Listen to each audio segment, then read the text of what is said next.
नवी दिल्लीतनं आणखी एक मोठी बातमी। देवेंद्र फडणवीस आणि अमित शहा या दोघांची भेट झाल्याचं कळतंय। सरकारमधनं बाहेर पडण्याच्या देवेंद्र फडणवीसांच्या भूमिकेवर या भेटीमध्ये सविस्तर चर्चा झाल्याची माहिती मिळतेय। तर राज्यातल्या पराभवाची कारणं सुद्धा अमित शहांनी जाणून घेतली।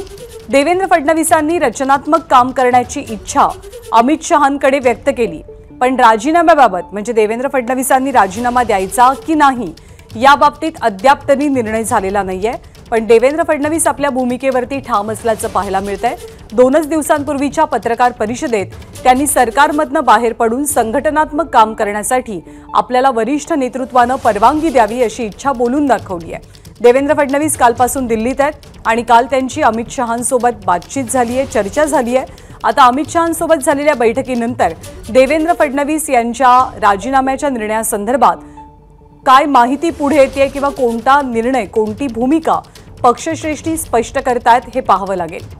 काल दिल्लीला जाण्यापूर्वी देवेंद्र फडणवीस नागपूरमध्ये गेलेले होते आणि नागपूरमध्ये संघ परिवारातल्या मंडळींसोबत जवळपास 2 तास देवेंद्र फडणवीसांची चर्चा झालेली होती।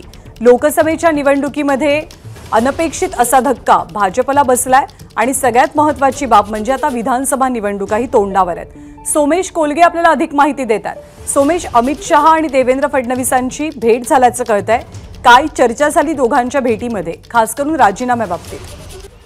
आज सकाळी पहाटे किंवा काल रात्री उशिरापासून ही भेट झाल्याचं समजते आणि खूप सविस्तर चर्चा देवेंद्र फडणवीस आणि गृहमंत्री अमित शहा यांच्यामध्ये झाली आहे।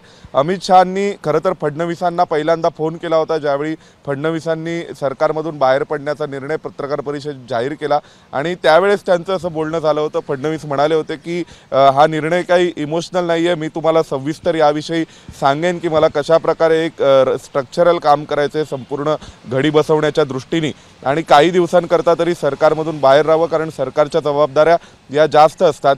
तर या सगळ्याच्या दृष्टीने ही चर्चा झाल्याचं समजते आणि फडणवीसांची भूमिका ही त्यांनी अमित शहांना बोलून दाखवलेली आहे की अशा प्रकारे सरकारमधून का बाहेर पडायचे, थेट राजीनामा देण्याची भाजपमध्ये पद्धत नाही, त्यामुळे वरिष्ठांना आपली विनंती किंवा आपली इच्छा बोलून दाखवणं या पद्धतीनुसार आता देवेंद्र फडणवीसांची आणि अमित शहा यांची सविस्तर चर्चा झाली आहे। त्यामध्ये राज्याच्या पराभवाच्या कारणांवरही चर्चा झाल्याचं कळतंय, ज्यामध्ये स्वाभाविक विधानसभा मतदारसंघ वाईज कोणकोणत्या आमदारांच्या विधानसभा मतदारसंघात किती लीड मिळाला। अनेक ठिकाणी असंही दिसतंय की अजित पवारांचे आमदार जिथे आहेत किंवा एकनाथ शिंदेंचे आमदार जिथे होते तिथेच लीड कमी पडला एनडीएच्या उमेदवारांना।